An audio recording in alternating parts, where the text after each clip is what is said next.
Stock profit India के इस YouTube channel पर आप सभी का स्वागत है। दोस्तों, आज हम एक आईपीओ का रिव्यू करने जा रहे हैं, बजाज हाउसिंग फाइनेंस लिमिटेड। देखते हैं इसमें क्या अच्छाइयाँ नज़र आती हैं और क्या बुराइयाँ हैं। तो जैसा कि ये आईपीओ है 9 सितंबर से स्टार्ट है और 11 सितंबर तक इसकी बिडिंग डेट है। इस आईपीओ में जो लॉट साइज़ है वो 214 शेयर का है। जो प्राइस बैंड रखा गया है वो 66 से 70 का रखा गया है। जो आपको इन्वेस्ट करना है वो 14,124 रुपये का इन्वेस्ट है।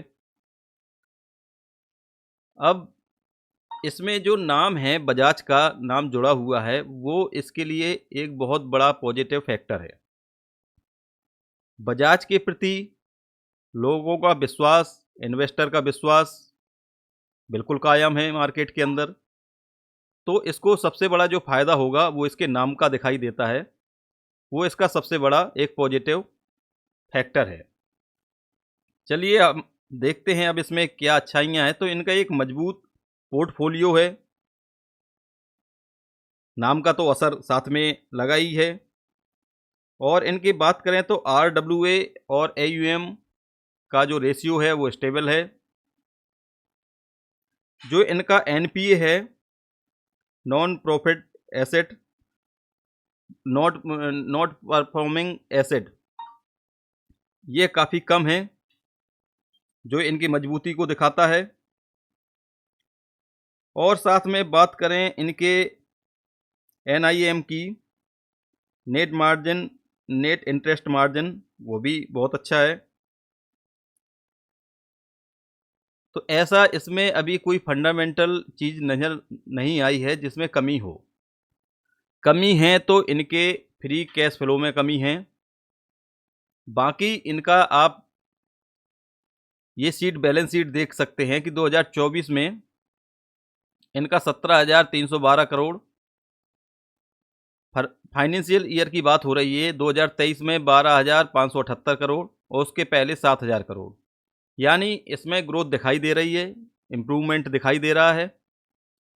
और प्रेजेंट क्वार्टर की बात करें तो 4826 करोड़ का इनका प्रेजेंट क्वार्टर जो उन्होंने अभी Q1 के रिजल्ट पेश किए हैं उसमें ये इन्होंने दर्शाया है। रेवेन्यू की बात करें तो रेवेन्यू में भी एक ग्रोथ दिखाई दे रही है। अब बात करते हैं इनके कैश फ्लो में। तो कैश फ्लो में इम्प्रूवमेंट है, लेकिन जो इम्प्रूवमेंट होना चाहिए पॉजिटिव में वो अभी इसमें दिखाई नहीं दे रहा है। तो ये चीज़ इसमें थोड़ा सा कमी है, यहाँ हमें ध्यान रखना होगा। जो इसके माइनस पॉइंट हैं वो ये हैं कि ये भारत के 3 राज्यों से लगभग 70% जनरेट करता है रेवेन्यू, जो कि एक कमज़ोर चीज़ दिखाई देती है। क्योंकि बाकी जो स्टेट में हैं वो इनके वहाँ से भी यदि यही रेशियो निकल के आता, एक सधा हुआ सभी स्टेट में होता, तो वो थोड़ा-सा अच्छा माना जाता है। क्योंकि 3 राज्यों में कभी-कभी भौगोलिक जो स्थिति होती है वो कभी परिवर्तन लाती है, तो उसका असर इनके रेवेन्यू में पड़ सकता है। दूसरी जो इनका माइनस पॉइंट है वो ये है कि इनका जो कॉम्पिटिटर है वो एलआईसी, कैन फिन होम, ये ऐसे हैं जो कॉम्पिटिटर के रूप में इनके सामने हैं। अब बात करते हैं इनके जो आईपीओ आया है उसका, ये इन्होंने जो डिटेल दिया है, जो हमें दिखाई दिया है और अभी तक ऑन मीडिया में है, तो वो ये है कि ये जुटाए गए पैसे से इन्होंने कहा है कि हम उधारी चुकाएँगे।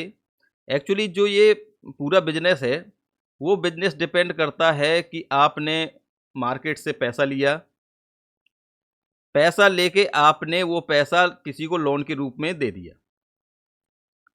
तो जो आपने लिया उस पे आप निश्चित तौर पे इंटरेस्ट चुकाएँगे। जो आपने लोन दिया है उस पे आपका इंटरेस्ट ज़्यादा होगा, तो बीच का जो मार्जिन होता है वही इनका प्रॉफ़िट होता है, वही इनकी कमाई होती है। तो इन्होंने कहा है कि जो आईपीओ से हम फंड इकट्ठा करेंगे, उस फंड को हम उधारी चुकाने में लगाएँगे। तो जो वो इंटरेस्ट पे कर रहे हैं, उसमें कमी आएगी और जब उसमें कमी आएगी तो इनके प्रॉफिट मार्जिन में निश्चित बढ़ोतरी होगी। वो इनका उद्देश्य इन्होंने शो किया है। जैसा कि आप सभी जानते हैं कि भारत के अंदर जो घर की आवश्यकता है, जो घर की डिमांड है, उसमें अभी किसी प्रकार की कमी नहीं है और डिमांड ये बढ़ती हुई दिखाई दे रही है कि हमारे यहाँ जो घर है वो अभी इससे बहुत लोग वंचित हैं। तो घर एक बहुत ज़रूरत वाली चीज़ है, उसमें मार्केट में अभी बहुत स्पेस है, तो उसकी डिमांड को देखते हुए इनका आईपीओ बिल्कुल सही है, इनका वर्क बिल्कुल सही है। क्योंकि जब हमें किसी सेक्टर में ग्रोथ की संभावना होती है, तो वो कंपनी निश्चित है कि अपना जो कमाई है वो जारी रखेगी और उसका फ़ायदा जो इसके इन्वेस्टर हैं उनको ज़रूर मिलेगा। अंत में बात करें जिसमें हमारा जो पर्सनली रिव्यू है वो ये निकल के आता है कि इसको 10 में से 7 नंबर मिलने चाहिए, क्योंकि इसके पास जो लोगो है, बजाज का जो नाम है, वो इसका पॉजिटिव फैक्टर बिल्कुल काम कर रहा है और इसका जो फंडामेंटल है वो ठोस है, मजबूत है, उसमें कोई दिक्कत नहीं है। ऐसी कंपनी में पैसा बिल्कुल लगाया जा सकता है, लॉन्ग टर्म के लिए लगाया जा सकता है। यदि आने वाले समय पे ब्याज दरों में कमी होती है, तो जो लोन लेने वाली कैटेगरी है, जो घर के लिए लोन लेती है, उसमें निश्चित एक बढ़ोतरी दिखाई देगी, उसका फ़ायदा इनको सीधे तौर पर होगा। तो ये सारी चीज़ें हमने कवर की इस वीडियो में। अब हम मिलते हैं एक नेक्स्ट आईपीओ जो आया है ट्यूलन टायर्स का, उसको कवर करेंगे। तब तक आपका भी एक कर्तव्य बनता है कि हमारे वीडियो को ज़्यादा से ज़्यादा लोगों तक शेयर करें, सब्सक्राइब करें और लाइक करें। मिलते हैं नेक्स्ट वीडियो में। Thank you, tata, bye bye.